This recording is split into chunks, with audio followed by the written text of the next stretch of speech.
Okay, welcome to the last section of the introductory module. We've kind of covered quite a lot in regards to the overview of the reasons why big businesses use distribution networks and the rationale behind distribution networks. I'm now going to really bring that home and show you how that works with my businesses, my small to medium enterprise. I'm going to use them as case studies now to show you real world application of this. And we're going to get straight into that. But before we do, I do want to just quickly cover, and this is super important because I want us to be on the same page. I don't want you to have glazed over the last section. And that is why distribution networks work. Fact is, you are increasing your sales efficiency, massively increasing it by utilizing other people, collaborating with other relevant industry partners to make sales. You're massively reducing your opportunity cost. What is opportunity cost? Well, remember, it's the cost in time and money that you are expending to achieve a certain goal. And of course, this goal is to sell more. You're massively reducing that by leveraging these relationships. Your reach and frequency is significantly increased. Your reach is the amount of people you're able to now target, your buyers, potential buyers, and the amount of times that you can have that message hit them. So massively increased. Because you're using partners, and these people work for you, these companies work for you, or they're working with you, you're getting truthful and valuable feedback because remember, they're partnered with you. They want to sell. They want to make money. If there's anything wrong with your products or services, you're going to know exactly what that is immediately. This whole thing is about pooling resources. You're getting as many different contacts in as many different places and you're bringing them into your company. That's really pooling your resources so that you can execute in massive action. You're tapping into their industry contacts. These are contacts that you didn't otherwise have access to. They're in different countries. They speak different languages. They can open doors you could have never even thought of. You're massively benefiting from that. I'm saying massive a lot. You achieve massive action in doing all of this because there's that many people backing you, these ambassadors, these brand ambassadors. You've got a direct pulse on the market. If there's anything happening in different territories, if your product's selling well here, if it's not selling well there, you are really getting that feedback and you're getting it quick. And it's not a question of you having to dissect or break down sort of algorithms or charts or statistics. You are being told by your partners. That's why we call it the pulse on the market. You know exactly what's going on in every single moment. Instilled trust. You're benefiting from their reputations. If they're a reputable company, and they should be, and they're selling your promotion or they're promoting your product or service, by default, you are being propped up by that. You're reducing your marketing costs because, of course, they are selling. They are promoting. They're using their own social media tactics. They are doing face-to-face meetings. They are marketing in whatever way that they're marketing. And you are not paying for that. You're paying on a performance basis, right? So that's massively a massive advantage again. Marketing strategies, knowing what works and what doesn't. If you've got companies that are selling well and companies that are not selling well, and you can evaluate the different marketing strategies and you can know which is really best for your product or service. And of course, you can use that to help the other people in your pipeline, the people in your network, to prop them up too. So it's very harmonious in that sense. Your pre-sale and post-sale customer service is being taken care of by your network. They are selling for you, which means they're dealing with the customers on the front end and on the back end when it comes to customer service. They are your external sales force, and all the benefits that come with having an external sales force. You're not paying the human capital cost requirements. That is the money that you spend on staffing, not only the salaries, but think about the office infrastructure that you need to support them. You're benefiting from that. Opening untapped markets, very, very closely linked to tapping into the industry contacts. These contacts, these networks are opening up markets that you didn't have access to. Like I said, different languages, different territories, completely different places. They're promoting your brand. They're essentially your ambassadors. So it's not just the product or service that they're selling. In doing so, they're propping up your brand as well. So distribution networks as a whole, I mean, this is what I could think of, but I'm sure there are many other reasons as to the reason why they're amazing. But I think it's safe to say at this point, they are very, very good for any business. If you can get rolling with a network that can help you execute, you're going to be benefiting significantly. So this is what a network looks like. It's a small network. This is just there to illustrate to you what it's meant to look like. I'll give you a visual. You've got yourself. This is always going to be you, and your business is essentially separate to you. Your products are separate to you. You're looking at this in the sense that how am I going to connect my business or products to other people that can essentially push this out to the sea of buyers out there? This could be anything. It could be products. It could be, so any kind of merchandise. It could be a service-based business. You could be selling real estate through this. You could be selling investments through this. You could be selling absolutely anything. The point is you're leveraging relationships to achieve a certain result. So a lot of this is to do with, and this is what the next sections of this training course are really going to start covering, is how do you structure these products? Because it's one thing to say, oh, I have a product. Can I have someone else to sell it? Someone says yes, and they get a lucky deal here and there. You think you've done it.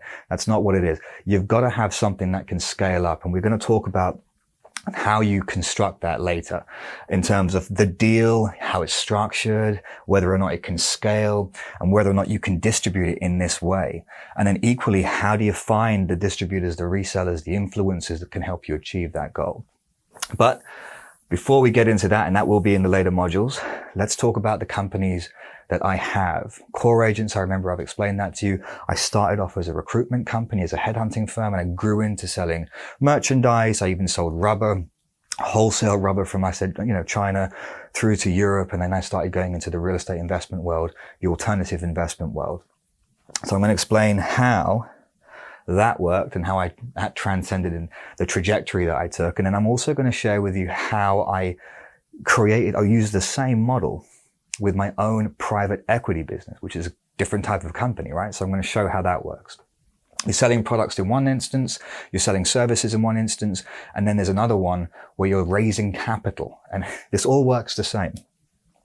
So in the case of recruitment, now if you know anything about recruitment consultancies or headhunting, the main part of the job is the business development side. Well, it's actually kind of like 50-50. Half of the job is going out there and contacting companies and saying, hey, look, I'm a great recruitment consultant or a headhunter. I'm a specialist in your industry, and I can find you the data analysts that you need. Let's say they're looking for data analysts. I am the best data analyst headhunter. I have the best pool of candidates. I have the best access to them, and I can get you your perfect candidate in a very, very short amount of time. So you're going out to these companies that have data analyst roles. It could be anything, right? And you find company number 1, company number 2, company number 3. And there's jobs at each of these companies. And they're willing to use recruiters to help fill those roles. Now, with recruitment, for a permanent placement, at least back then, this is 10 years ago now, we would be paid 15% commission on their annual salary. So take, for instance, let's say this data analyst is being paid $100,000 per year. I would earn 15% of that annual salary as my commission for successfully placing that candidate. And it wouldn't come out of their salary, but the company would pay me 15% of its value. So let's say in company 1, there are, 5 jobs, and there's 3 jobs here and there's 1 job here. Now I've got a very large, this is my stock in a sense, right? I now have these contracts. I've negotiated an exclusivity agreement on these contracts, and I'm saying to myself, okay, I now have the opportunity to earn 15% on all these jobs, and that's a lot of money. Let's say they're all $100,000 each. That could mean almost, 150 to $250,000 in a space of 3 to 6 months if I can place them quickly enough, right? So, when I first started out, it was just me. It was just me, myself, and I all I was able to do was contact companies and actually get these contracts. I was savvy enough of a salesman to go and get those contracts, but the truth is, I had no infrastructure. It was just me. I was working out of coffee shops. I didn't have a place to interview candidates. There was no way for me to do a first round, second round, third round interview with like psychometric testing in between or behavioral testing in between to put this package together for the company and say, here's your batch of potential candidates. You should interview them. There wasn't a way for me to do that. So what I did, and let's just write this up here. This is the 15%, right? What I did was I went out to other recruitment consultancies and I went out to other headhunters. This is my first realization of how a distribution network could work. So recruitment company number 1, headhunting firm number 2. There was another recruitment consultancy that partnered with specialized headhunters. Let's write these over here. I hope you can see these.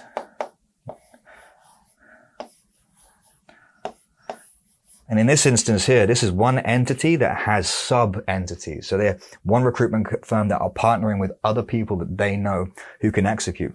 This recruitment company could have maybe 10 employees. This headhunting firm could have maybe 20.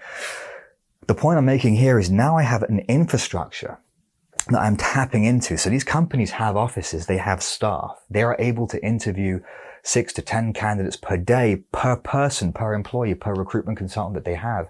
And they're able to do that in a nice setting. And because these are experts in the industry, because they're pre-established businesses, they probably already have potential hot lists of candidates who are ready to and willing to take on a new opportunity, or at least look at new opportunities straight away. So I'm now tapping into this. And how am I going to get them to work for me? Well, I go to these companies and I offer them between 10 and 12%, the lion's share of that 15% commission. So I'm going to end up keeping between 3 to 5%. That's what I'm going to get. Okay. That's what I'm going to clean up on every single one of these jobs, if these companies here successfully place them all. Okay. And of course, they're able to, because they have access to all the candidates that I need.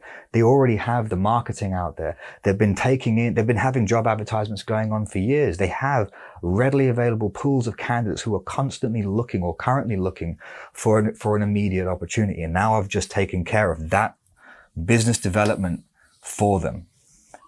They didn't have to spend a lot of time finding the jobs. They're happy to take a small reduction in commission, and now they can focus on placing the best candidates. And of course, with me, I'm happy because I'm getting paid. The companies, the jobs, the job owners, this could be Microsoft, that could be Google, that could be someone. They're happy because they've got their positions filled. They can get straight back to work. And of course, the headhunting companies are great. They're happy because they didn't have to do the business development, but they've been paid the lion's share of the commission. So it's a good deal for them, right?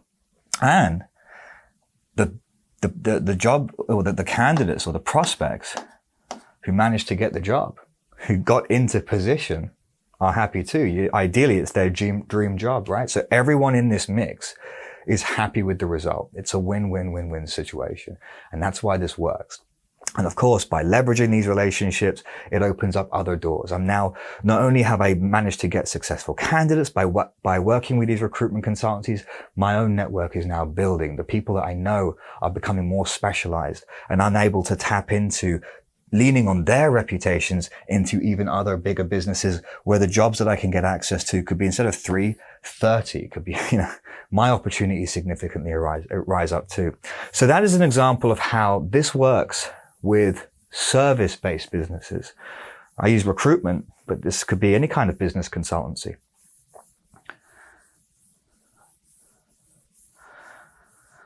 Okay. Now the next example is when core agents kind of transcended out of recruitment and I started working with real estate investments. Now, real estate investments are different. Now we're talking about a product. The product is the real estate, the opportunity, the investment opportunity.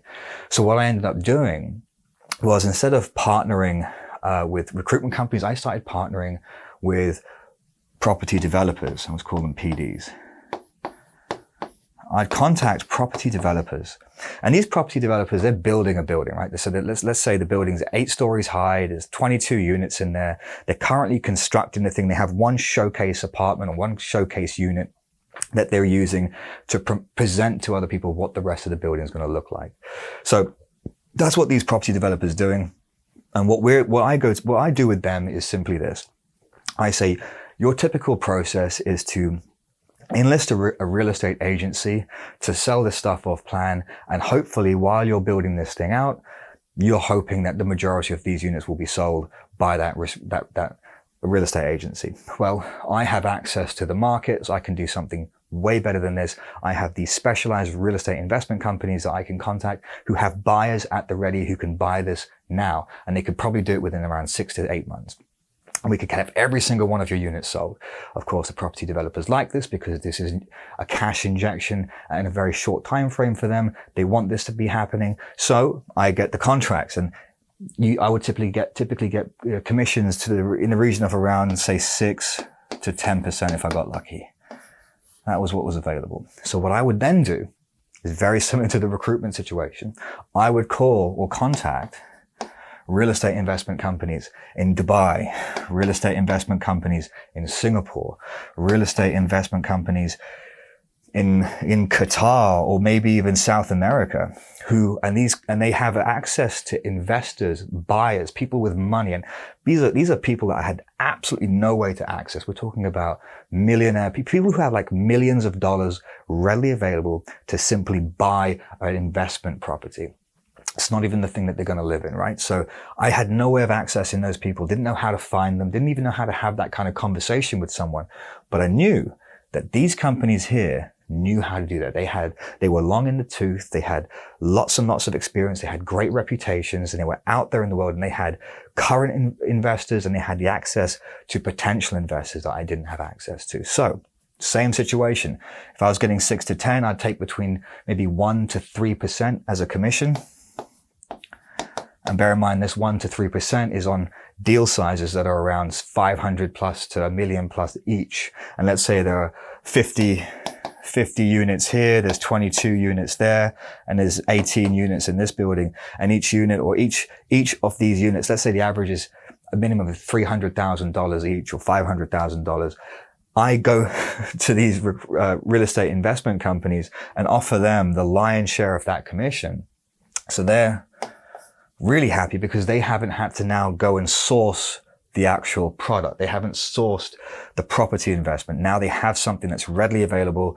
I've done all the work. I've put together the brochures. I've put together the material, or I've taken the material from the property developer and I've presented it to them in a way that all they need to do is, if they like it and they've done their due diligence, that they would simply put it forward to their either active investors or their potential investors. And of course, we would sell out in record time.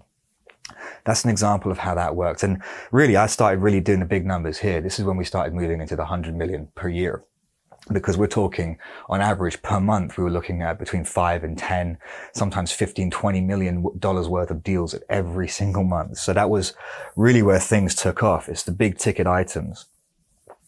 And those 1 to 3%, you can imagine how those added up very big. So that is me selling other people's products, right? Then I decided a couple of years ago to create my own private equity business. I've had enough experience with matching companies together and enough experience with merchandise or selling real estate investments and alternative investments. I wanted to create my own one, USPI. So I buy parking lots, right? I love parking lots because it's just real estate which goes up in value, and they cash flow daily because they're parking lots. So it's great for me. I'm very low overhead. So I like the idea of parking lots from day one. So what I would do is I'd go and find, I've got a lot more than 3, but let's use 3 for example. I found parking lot number 1, parking lot number 2, parking lot number 3. And maybe each of these parking lots was structured differently. Sometimes I would structure them as a security. Sometimes they were a straight buyout with a cap rate, and sometimes they were a partner opportunity.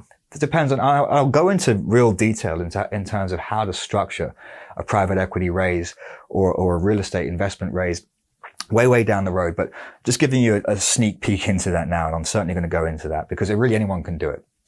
And you just got to play by the rules and make sure you do things correctly, especially in the United States. It's a very, very mature securities market. You've got to make sure you dotted your I's and crossed your T's. But anyway, I digress. We've got these 3 different parking lots that I have basically taken off market. And that could be because I've gone to this company and given them an LOI, and maybe a goodwill payment, taken it off market with a commitment to buy within a certain time frame, a deposit here and a deposit here. That could be how I've done that.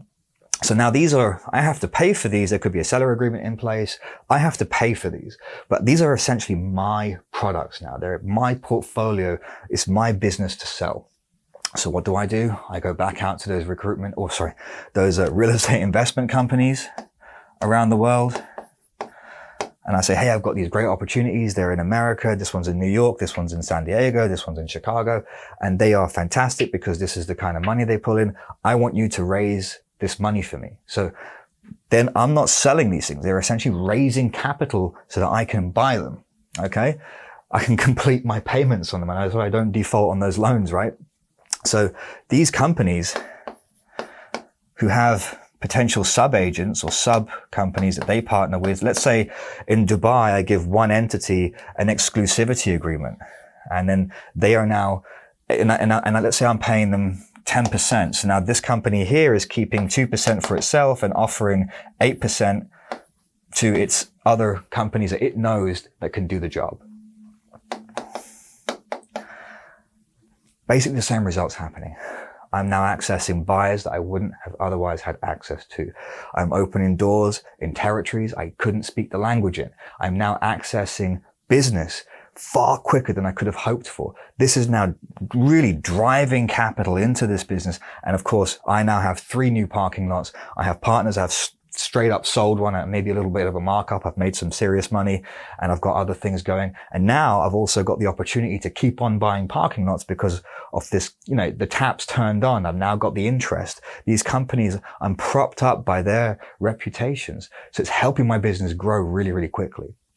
That is how this works in my businesses. And that is my real world example, because bear in mind, I started all my businesses as a one-man band. I'm not a one-man band anymore, but I'm still a small to medium enterprise.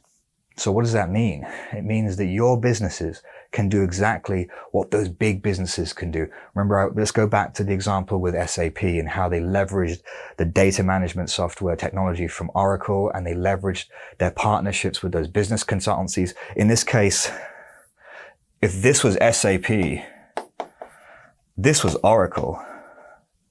These companies here were the business consultancies, and they had access to Ford, Toyota, Mitsubishi, Kraft Foods, Unilever, Johnson & Johnson. Those were the clients that the business consultancies had access to. That was big business. You see, it works with big business and it works with small business. And remember, each of these companies have their own marketing. They stand up on their own 2 feet. They're their own businesses. We're not talking about employment structures here. We're talking about leveraging relationships to achieve a win, to achieve massive action. And everyone in this mix, remember, is winning because they're getting exactly what they wanted. So that is the end of module 1's introduction. I hope that when I've explained that, you were sitting there thinking, yeah, I can see how that makes sense. Yeah, that makes sense to me. I can see that how that works. I'm hoping that that's what was going through your mind as I was explaining this. But I don't want you to take inaction as your next action. I want you to actually focus on where you can fit this model into your own business. Where can you visualize this being applied in your own company, whether you started it already or whether it's a concept? Maybe you're working for another company and you're looking at ways to seriously increase your sales revenue, your sales volume. How can you apply this kind of a structure to it? Well, in the next sections now, that's what we're going to do. We're going to be dissecting this. We're going to be breaking this down.